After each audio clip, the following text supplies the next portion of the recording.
Hello दोस्तों, कैसे हो। तारीख है 17 सितंबर 2025, दिन बुधवार, हिंदी तिथि एकादशी। तो आइए अब देखते हैं आज के मुख्य समाचार में देश भर की फटाफट बड़ी खबरें। सुप्रीम कोर्ट का धर्मांतरण कानूनों पर 8 राज्यों को नोटिस, 4 हफ्तों में जवाब मांगा। याचिकाकर्ता बोले कानून अल्पसंख्यकों की धार्मिक स्वतंत्रता पर रोक। दोस्तों, सुप्रीम कोर्ट ने मंगलवार को धर्मांतरण से जुड़े कानूनों पर 8 राज्यों को नोटिस जारी कर 4 हफ्ते में जवाब दाखिल करने को कहा है। कोर्ट उत्तर प्रदेश, मध्य प्रदेश, हिमाचल, उत्तराखंड, छत्तीसगढ़, गुजरात, हरियाणा, झारखंड और कर्नाटक के कानूनों को चुनौती देने वाली याचिकाओं पर सुनवाई कर रहा था। मुख्य न्यायाधीश BR गवई और जस्टिस के विनोद चंद्रन की बेंच के सामने याचिकाकर्ताओं ने कहा कि भले ही इन कानूनों को फ्रीडम ऑफ रिलीजन एक्ट कहा जाता है, लेकिन ये अल्पसंख्यकों की धार्मिक स्वतंत्रता पर रोक लगाते हैं और इंटर रिलीजन मैरिज व धार्मिक रीति रिवाजों को निशाना बनाते हैं। कोर्ट ने वरिष्ठ वकील इंदिरा जयसिंह, संजय हेगड़े, MR शमशाद, संजय परीख समेत अन्य पक्षकारों की दलीलें भी सुनी और कहा कि मामले की अगली सुनवाई 6 हफ्ते बाद होगी।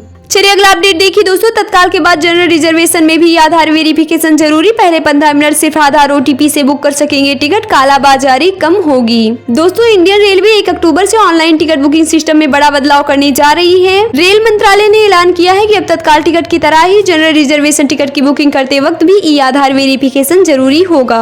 रेल मंत्रालय ने नोटिफिकेशन जारी कर इसकी जानकारी दी है। मंत्रालय के अनुसार IRCTC वेबसाइट या ऐप पर जनरल रिजर्वेशन खुलने के पहले 15 मिनट में टिकट बुक करने के लिए आधार वेरिफिकेशन जरूरी होगा।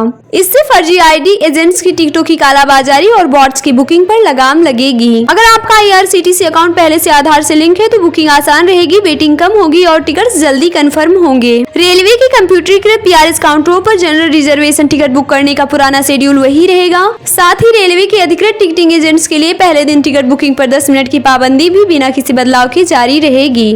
चलिए अगली खबर देखिए दोस्तों। अयोध्या राम मंदिर में सेंसर युक्त बाउंड्री वॉल का निर्माण शुरू, 14 फीट चौड़ी और 30 फीट ऊंची बनेगी दीवार, अत्याधुनिक सुविधाओं से लैस होगी। दोस्तों, राम मंदिर में 3.5 किलोमीटर लंबी बाउंड्री वॉल बनाई जा रही है। सोमवार को इस सॉइल टेस्ट यानी कि जमीन के परीक्षण के बाद पाइलिंग शुरू हुई। करीब 500 से अधिक पिलर डालकर 14 फीट चौड़ी दीवार बनाई जाएगी। यह बाउंड्री वॉल केवल संरचना नहीं बल्कि सुरक्षा कवच भी होगी। इस बाउंड्री वॉल में CCTV कैमरे, 24 से अधिक वॉच टावर और आधुनिक सेंसर लगाए जाएंगे। किसी संदिग्ध गतिविधि पर अलार्म सीधे कंट्रोल रूम तक पहुंचाएगा। बाउंड्री की ऊंचाई 30 फीट होगी, जिसमें 10 फीट जमीन के भीतर और 20 फीट ऊपर होगी। इसके साथ ही गश्ती दल के लिए 20 फीट चौड़ी सड़क भी बनाई जा रही है। अनुमान है कि इस सुरक्षा दीवार को पूरा करने में करीब 1 साल का समय लगेगा। चलिए अगला अपडेट देखिए दोस्तों। अहमदनगर रेलवे स्टेशन का नाम अहिल्यानगर रेलवे स्टेशन हुआ, केंद्रीय गृह मंत्रालय ने मंजूरी दी। दोस्तों, महाराष्ट्र सरकार ने अहमदनगर रेलवे स्टेशन का नाम अब आधिकारिक रूप से अहिल्यानगर रेलवे स्टेशन कर दिया है। यह बदलाव शुक्रवार को जारी नोटिफिकेशन के बाद हुआ, जिसे केंद्रीय गृह मंत्रालय ने मंजूरी दी। आपको बता दें, राज्य सरकार पहले ही अहमदनगर जिले का नाम बदलकर अहिल्यानगर जिला कर चुकी थी। अब रेलवे स्टेशन का नाम भी आधिकारिक रूप से बदल गया है। स्टेशन का नाम बदलने की पहल महाराष्ट्र के उप मुख्यमंत्री अजित पवार ने की थी। उन्होंने केंद्रीय रेल मंत्री अश्विनी वैष्णव को पत्र लिखकर अनुरोध किया था कि स्टेशन का नाम शहर के नए नाम के अनुसार बदला जाए। चलिए अगली खबर देखिए दोस्तों। सुप्रीम कोर्ट बोला थानों में CCTV नहीं चलना निगरानी में चूक, AI तकनीक का इस्तेमाल हो, कैमरा बंद होने पर अथॉरिटी को तुरंत अलर्ट मिले। सुप्रीम कोर्ट ने देश भर के पुलिस थानों में CCTV कैमरों के काम नहीं करने को लेकर चिंता जताई है। कोर्ट ने इसे निगरानी की कमी बताया और कहा कि कैमरों की फीड देखने के लिए ऐसा कंट्रोल रूम होना चाहिए जहां इंसानी दखल ना हो। अगर कोई कैमरा बंद हो जाए तो तुरंत अलर्ट मिले। कोर्ट ने इस मामले में 26 सितंबर को आदेश देने की बात कही है। चलिए अगली खबर देखिए दोस्तों। Skating world championship, Anand Kumar ने गोल्ड जीता। ऐसा करने वाले पहले भारतीय। मोदी ने बधाई दी, कंप्यूटर साइंस से इंजीनियरिंग कर रहे हैं। दोस्तों, भारत के आनंद कुमार विल कुमार ने स्केटिंग में नया इतिहास रच दिया है। 22 साल के आनंद कुमार ने चीन में हुए स्पीड स्केटिंग वर्ल्ड चैंपियनशिप में गोल्ड मेडल अपने नाम किया। वे स्केटिंग वर्ल्ड चैंपियनशिप में गोल्ड मेडल जीतने वाले पहले भारतीय बन गए हैं। चलिए अगला अपडेट देखिए दोस्तों। भारत अमेरिका के बीच ट्रेड डील जल्द हो सकती है। ट्रंप ने 50% टैरिफ लगाया था। डोनाल्ड ट्रंप के 50% टैरिफ लगाए जाने के बाद पहली बार ट्रेड डील पर बातचीत के लिए अमेरिकी दल भारत पहुंचा है।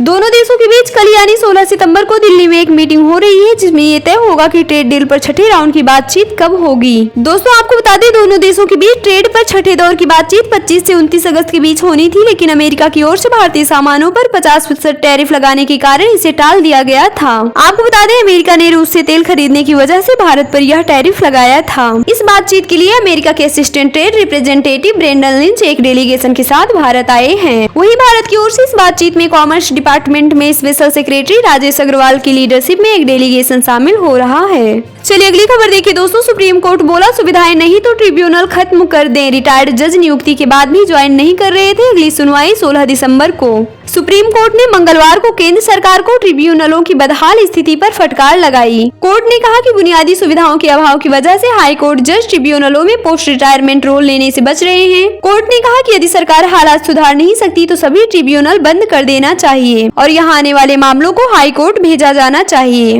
आपको बता दें ट्रिब्यूनल में हाई कोर्ट की नियुक्ति की याचिका NGT bar association western zone ने लगाई है। दरअसल यह मामला वेस्टर्न जोन के ट्रिब्यूनल में 2 जजों की नियुक्ति से जुड़ा है। नियुक्ति पत्र जारी होने के बाद भी इन्होंने पदभार ग्रहण नहीं किया था। अब इस मामले की अगली सुनवाई 16 दिसंबर को होगी। चलिए अगली खबर देखिए दोस्तों। 11,000 वोल्ट की करंट की चपेट में आए 8 मजदूर। गुजरात के मेहिसाड़ा की घटना। अचानक चल पड़ी क्रेन को रोकने में हुआ हादसा, 2 की मौत। दोस्तों गुजरात के मेहिसाड़ा में 8 मजदूर 11,000 वोल्ट की हाई वोल्टेज तार की चपेट में आ गए थे। इनमें से 2 की मौके पर ही मौत हो गई। अन्य 6 को निजी अस्पताल में भर्ती करवाया गया है। घटना रविवार की है जिसका सीसीटीवी अब सामने आया है। चलिए अगली खबर देखिए दोस्तों। कर्नाटक सरकार ने मैसूर दशहरा में मुस्लिम लेखिका को बुलाया। हाईकोर्ट में विरोध वाली याचिका खारिज। कहा दूसरे धर्म के त्योहार में जाना अधिकारों का उल्लंघन नहीं। कर्नाटक हाईकोर्ट ने मंगलवार को कहा किसी विशेष धर्म या आस्था को मानने वाले व्यक्ति का किसी दूसरे धर्म के त्योहारों में शामिल होना संवैधानिक अधिकारों का उल्लंघन नहीं है। हाईकोर्ट ने यह टिप्पणी मैसूर में दशहरा उत्सव के उद्घाटन के लिए बुकर पुरस्कार विजेता बानू मुश्ताक को आमंत्रित किए जाने से जुड़े मामले में की।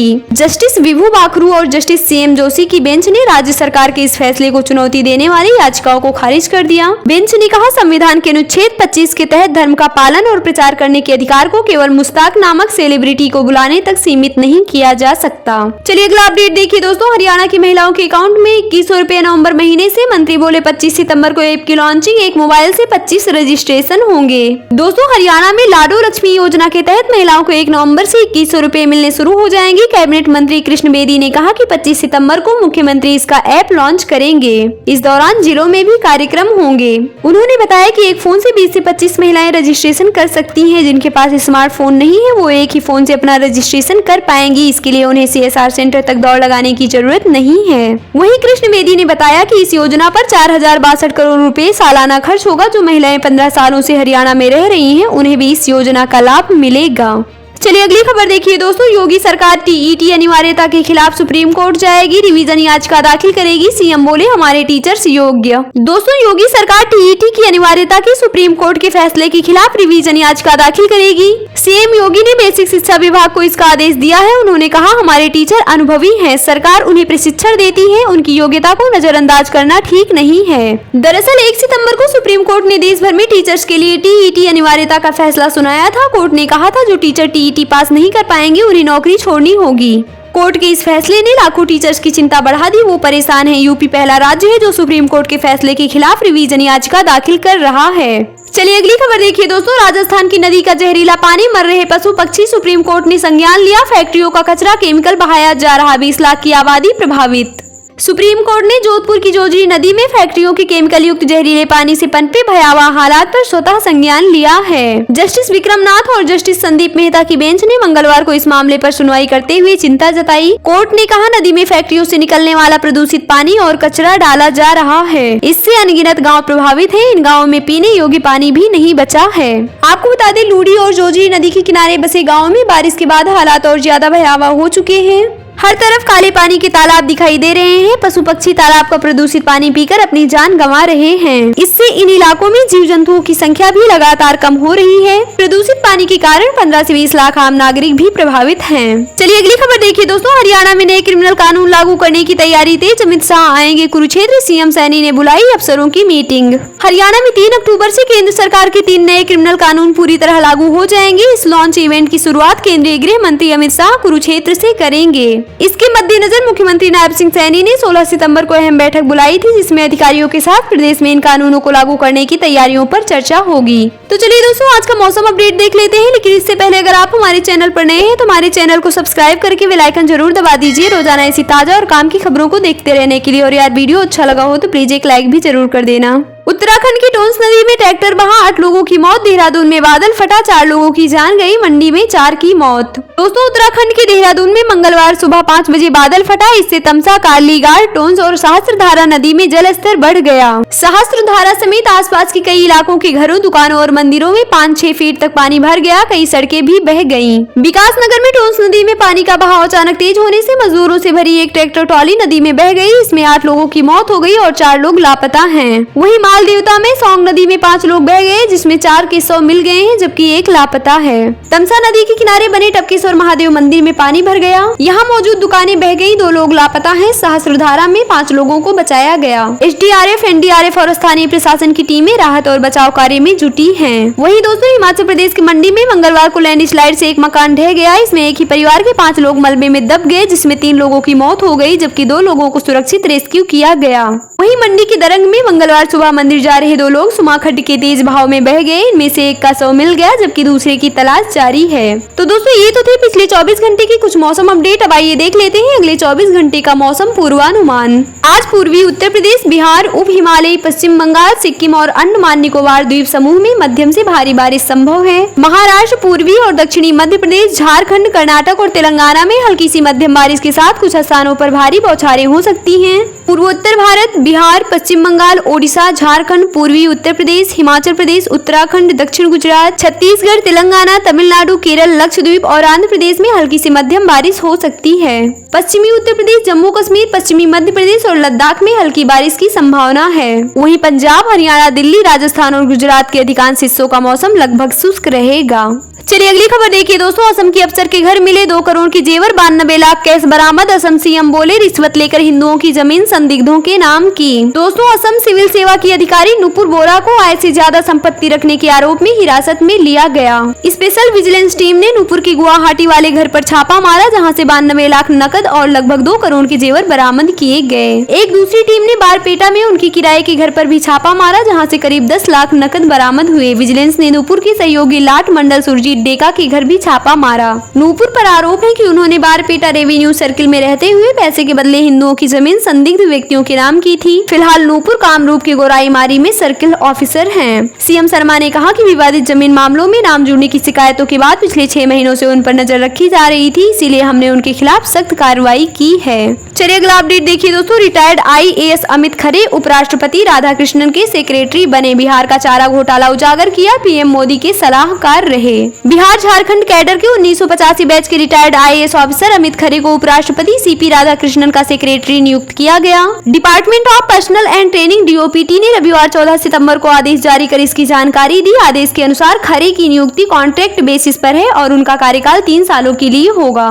चलिए अगली खबर देखिए दोस्तों। मदर डेयरी ने टेट्रा पैक मिल्क के दाम 2 रुपए घटाए, 75 रुपए प्रति लीटर मिलेगा। पनीर बटर भी सस्ते। रेगुलर पास्चराइज्ड दूध की कीमत में बदलाव नहीं। दोस्तों, मदर डेयरी ने 16 सितंबर को अपने डेयरी प्रोडक्ट्स के दामों में कटौती का ऐलान किया है। यह फैसला हाल ही में GST दरों में कटौती के बाद लिया गया। प्रोडक्ट्स की कीमतों में 2 रुपए से लेकर 30 रुपए तक की कटौती की गई। नई कीमतें 22 सितंबर से लागू होंगी। इसमें टेट्रा पैक दूध, पनीर, चीज, घी, मक्खन, आइसक्रीम और सफल ब्रांड के प्रोसेस्ड फूड शामिल हैं। हालांकि कंपनी ने रेगुलर पास्चराइज्ड यानी थैले वाले दूध की कीमत, फुल क्रीम, टोन्ड और काऊ मिल्क में कोई बदलाव नहीं किया है, क्योंकि यह पहले से ही GST फ्री हैं। चलिए अगली खबर देखिए दोस्तों। एशिया कप से रेफरी को हटाने की पाकिस्तानी मांग खारिज। टीम इंडिया ने पाक खिलाड़ियों से हाथ नहीं मिलाया था। PCB ने रेफरी को जिम्मेदार बताया।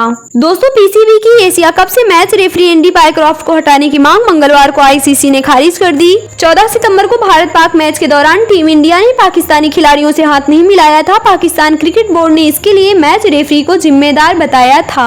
सूत्रों के मुताबिक भारतीय टीम ने यह फैसला अचानक नहीं लिया। इसमें BCCI और सरकार दोनों की सहमति थी कि मैच तो खेलेंगे, लेकिन दोस्ताना माहौल नहीं दिखेगा। चलिए अगला अपडेट देखिए दोस्तों। अपोलो टायर्स टीम इंडिया की टाइटल स्पॉन्सर बनी। कंपनी हर मैच के लिए 4.5 करोड़ रुपए देगी। 2028 तक का कॉन्ट्रैक्ट। दोस्तों, अपोलो टायर्स भारतीय क्रिकेट टीम की नई स्पॉन्सर होगी। कंपनी हर मैच पर लगभग 4.5 करोड़ रुपए खर्च करेगी। कॉन्ट्रैक्ट 2028 तक के लिए हुआ है और इस दौरान 130 मैच खेले जाएंगे। करेंगे। आपको बता दें कि बीसीसीआई ने अपने सोशल मीडिया हैंडल पर इस बात की जानकारी दी। बीसीसीआई के एक अधिकारी ने भी कहा था, अपोलो टायर्स के साथ समझौता हो गया है, हम जल्द ही इसकी घोषणा करेंगे। आपको बता दें, इससे पहले ड्रीम 11 भारतीय टीम की टाइटल स्पॉन्सर थी। कंपनी हर मैच के लिए बीसीसीआई को 4 करोड़ रुपए देती थी। ऑनलाइन गेमिंग एक्ट 2025 लागू होने के बाद बीसीसीआई ने ड्रीम 11 से करार खत्म कर दिया था। इस वक्त भारतीय टीम एशिया कप में बिना स्पॉन्सरशिप की खेल रही है, क्योंकि ड्रीम 11 से पहले ही करार खत्म हो चुका है। चलिए अगली खबर देखिए दोस्तों। शाहिद अफरीदी बोले, भारत इजराइल बनने की कोशिश कर रहा है। हैंडशेक कंट्रोवर्सी पर कहा, जब तक मोदी है यही चलेगा। राहुल गांधी का पॉजिटिव माइंड सेट। पाकिस्तान के पूर्व क्रिकेटर शाहिद अफरीदी ने कहा कि भारत अगला इजराइल बनने की कोशिश कर रहा है। उन्होंने मोदी सरकार पर हिंदू मुस्लिम कार्ड खेलने का आरोप लगाया। दोस्तों, एशिया कप में हुए हैंडशेक विवाद पर मंगलवार को एक पाकिस्तानी टीवी चैनल पर अफरीदी ने कहा कि जब तक भाजपा सत्ता में रहेगी तब तक यही राजनीति चलती रहेगी। उन्होंने कहा, कांग्रेस नेता राहुल गांधी की सोच सकारात्मक है और वह बातचीत के जरिए सभी देशों खासकर पाकिस्तान के साथ रिश्ते सुधारना चाहते हैं। चलिए अगली खबर देखिए दोस्तों। जैश ने माना, ऑपरेशन सिंदूर में मसूद का परिवार मारा गया। हथियारबंद आतंकियों की रैली में कमांडर बोला, शरीर का कीमा बन गया था। दोस्तों, आतंकी संगठन जैश ए मोहम्मद ने पहली बार माना है कि उसके सरगना मौलाना मसूद अजहर के परिवार के कई सदस्य ऑपरेशन सिंदूर के दौरान भारत के हमले में मारे गए। जैश के कमांडर मसूद इलियास कश्मीरी का एक वीडियो वायरल हो रहा है। इस वीडियो में वह कहता है कि 7 मई को भावलपुर में भारत की कार्रवाई में अजहर के परिवार के लोगों के टुकड़े टुकड़े हो गए, उनका कीमा बन गया था। तो चलिए दोस्तों, आज का सर्राफा बाजार देख लेते हैं। India Boolean and jewellers association IBJ के अनुसार 10 ग्राम 24 कैरेट सोना 1358 रुपए बढ़कर 1,10,879 पर पहुंच गया है। इससे पहले ये 1,09,511 रुपए पर था। वहीं चांदी भी 1,509 रुपए बढ़कर 1,29,300 रुपए प्रति किलोग्राम पर पहुंच गई है। इससे पहले चांदी 1,27,791 रुपए पर थी। वहीं अलग अलग कैरेट के हिसाब से सोने की कीमत आप स्क्रीन पर देख सकते हैं। तो चलिए दोस्तों, चलते चलते आज का शेयर मार्केट देख लेते हैं। सेंसेक्स 595 अंक चढ़कर 82,381 के स्तर पर बंद हुआ। वहीं निफ्टी में 170 अंक की तेजी रही, ये 25,239 पर बंद हुआ।